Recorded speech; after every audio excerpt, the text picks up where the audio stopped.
33 বলে সেঞ্চুরি, ফিন অ্যালেনের এই ইনিংসকে ঠিক কিভাবে বর্ণনা করা যায়?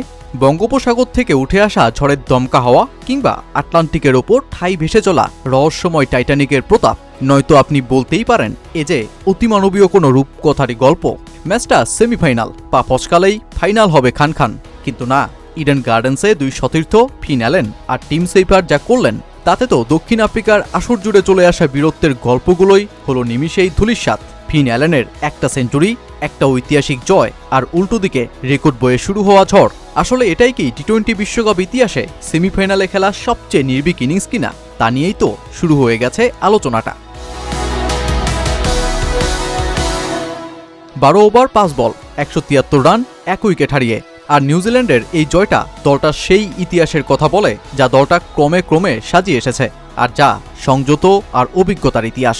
এই তো কদিন আগেই যে নিউজিল্যান্ড শ্রীলঙ্কার পানে চেয়েছিল সেমিফাইনালে উঠতে, তারাই এখন বিশ্বকাপের ফাইনালে শিরোপার মুখোমুখি।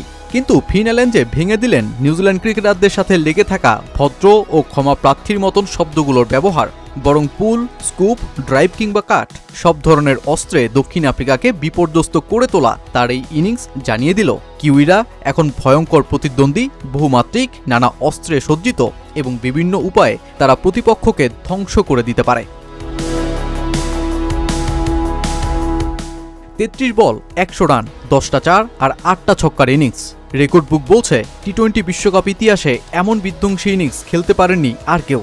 এর আগে ছক্কার রাজা গেইল যেই রেকর্ড দখলে রেখেছিলেন 47 বলে সেঞ্চুরি করে, ফিন অ্যালেন থেকেও যা 14 বল বেশি।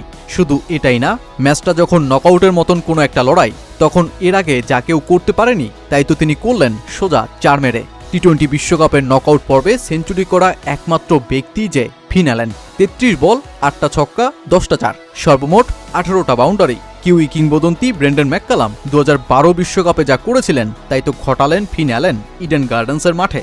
রেকর্ডটা নিজের করে নিতে না পারলেও যৌথভাবে এটাই কোনো ব্যাটারের বিশ্বকাপে হাঁকানো সবচেয়ে বেশি বাউন্ডারি। এক ইনিংসে 8টা ছক্কা, এই বিশ্বকাপে এখনো পর্যন্ত সর্বমোট 20টা, যাই কিনা কোনো একটি আসরে কোনো ব্যাটারের সর্বোচ্চ ছক্কা হাঁকানোর রেকর্ড। সেই সাথে নিউজিল্যান্ডের হয়ে বিশ্বকাপে সেঞ্চুরি করা তৃতীয় ব্যাটারও বনে গেলেন তিনি ব্রেন্ডন ম্যাককালাম ও গ্লেন ফিলিপসের পরে। এ যেন দয়াহীন এক ইনিংস। একের পর এক বাউন্ডারি হাঁকাতে হাঁকাতে যখন ম্যাচই শেষ করে বসেছেন ফিন অ্যালেন, তখনও তিনি যেন সেই বাউন্ডারি দুনিয়াতেই। তাই তো ঘোর কাটতে কাটতেই হাতে উঠে যায় মাইক্রোফোনটা, আসতে শুরু করে প্রশ্ন, কিন্তু তখনও অপ্রস্তুত অ্যালেন ভাবনার জগতে এই ভেবে তিনি কি করলেন এটা। শেষমেশ নিজেকে সময় নিয়ে ঘুচিয়ে শুরু করেন কথা আর বলেন কিভাবে খেললেন এই অতিমানবীয় ইনিংস। এটা আমার সেরা ম্যাচগুলোর মধ্যে একটি। আমি শুধু ভালো পজিশনে যেতে চেয়েছিলাম এবং দলের জন্য ভালো পারফরমেন্স করতে চেয়েছিলাম। আমরা শুরুতেই সোজা ব্যাটে খেলতে চেয়েছিলাম এবং শুরুতেই ওদের চাপে ফেলতে চেয়েছিলাম। টিমই যখন এভাবে খেলছিল তখন আমার জন্য কাজটা সহজ হয়ে যায়।